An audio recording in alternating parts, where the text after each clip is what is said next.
જે આપણે એક એવા દંપતીને મળી રહ્યા છે કે જેમને ત્યાં પ્રેગ્નન્સીને લઈને કંઈક સમસ્યા હતી, તો એમના પરિચય સાથે જાણીએ કે એમને શું શું પ્રોબ્લેમ હતા અને કેટલા સમયથી હતા. તો સૌથી પહેલા તમારો પરિચય આપો. શું નામ છે તમારું? મિતેશભાઈ ઉનમાળભાઈ પટેલ. તમારું નામ? ટ્વિંકલબેન મિતેશભાઈ પટેલ. ઓકે. અને ગામ કયું તમારું? ભગવાનપુરા. ભગવાનપુર. તાલુકો, જિલ્લો? તાલુકો મહુવા, જિલ્લો છે. ઓકે. હવે મને એ જણાવો કે તમારે ત્યાં શું સમસ્યા હતી અને કેટલા વર્ષથી હતી? આ 2 વર્ષથી મતલબ પ્રોબ્લેમ શું પ્રોબ્લેમ રહેતો? આ 10 દિવસ પછી તારીખ આવી જતી હતી. મતલબ પ્રેગ્નન્સી રહી કે નથી રહેતી? રહેતી હતી. બરાબર. કેટલા સમય રહેતી હતી?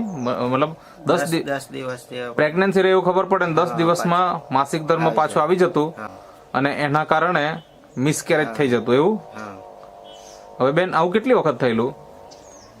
એકવાર જેવું છે, બીજી વાર તો નહીં એવું થયું. એક વખત થયેલું. બરાબર.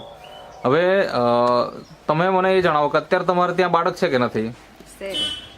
કેટલા મહિના થયા? 1 મહિનો થવાનો. 1 મહિનો થવાનો. મતલબ કાલે પૂરો થાય. ઓકે, આવતીકાલે 1 મહિનો પૂરો થાય એમ છે.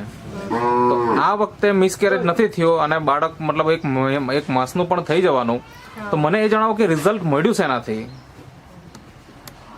શું વાપર્યું તમે? આ પ્રોડક્ટ જે અહીંયા આપણે ટેબલ ઉપર મૂકેલી છે, આ બધી પ્રોડક્ટ જે નેટસપ કંપનીની પ્રોડક્ટ છે એ વાપરી, બરાબર ને? અને એ વાપર્યા પછીથી તમને રિઝલ્ટ મળી ગયું. તો મને એ જણાવો કે તમે કેવી રીતના વાપરતા આ પ્રોડક્ટ? સવારે પાણીમાં. સવારે પાણીમાં?